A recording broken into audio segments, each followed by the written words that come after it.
আমি জানি না এখানে রাকেশ রয়েছেন এবং সময় একদম শেষ, আমাদের হাতে একদম সময় নেই। এরপর যে আবার যদি এরকম কোনো ঘটনা ঘটে শামশেরগঞ্জ, ধুলিয়ানের মতো, মোথাবাড়ির মতো, আমাদের কি এখনো ক্ষমতা হয়েছে? আমরা বলি, এখানে রাকেশবাবু বলেন, অম্বিকানন্দ মহারাজ বলেন যে হিন্দু এখন অনেক ঐক্যবদ্ধ, হিন্দু এখন একজোট। পারবেন আটকাতে রাকেশবাবু? যদি আবার কোনো ধরনের ঘটনা ঘটে, আপনি মনে করেন যে এতখানি হিন্দু একজোট হয়েছে যে সেগুলো আটকাতে পারবো আমরা? দেখুন, এইটা তো সময় বলবে, তবে আমি একটা খুব স্পষ্ট বার্তা আজকে এখান থেকে দিতে চাই লালবাজারের কর্তাদের, যারা শেষ মুহূর্ত পর্যন্ত এনওসি দিলেন না, আদালতে গিয়ে ঠাস ঠাস করে থাপ্পড় খেয়ে আপনাদের দিতে হলো। আমরা দেখেছি পার্ক স্ট্রিটে খোলা তরোয়াল নিয়ে মৌলবাদীরা দৌড়েছে আর আপনারা তাদেরকে প্রোটেক্ট করেছেন।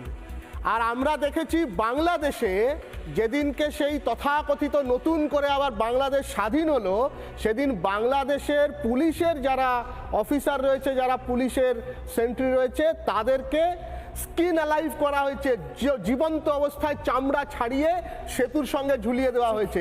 আপনারা ভুলে গেছেন কিনা জানি না, আমার মনে আছে যেদিনকে পোস্তার উপরে আপনাদের পুলিশ মন্ত্রীর অকর্মণ্যতার জন্য, দুর্নীতির জন্য ব্রিজ ভেঙে পড়েছিল, সেদিন কিন্তু আপনাদের আগে আরএসএস এর স্বয়ংসেবকরা আমরা পৌঁছেছিলাম মানুষকে উদ্ধার করার জন্য।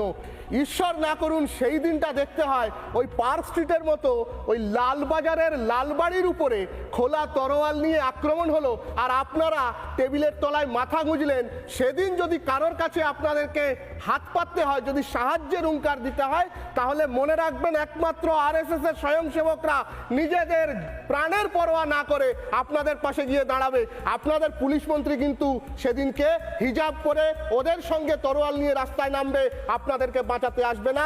আপনারা সাবধান হয়ে যান।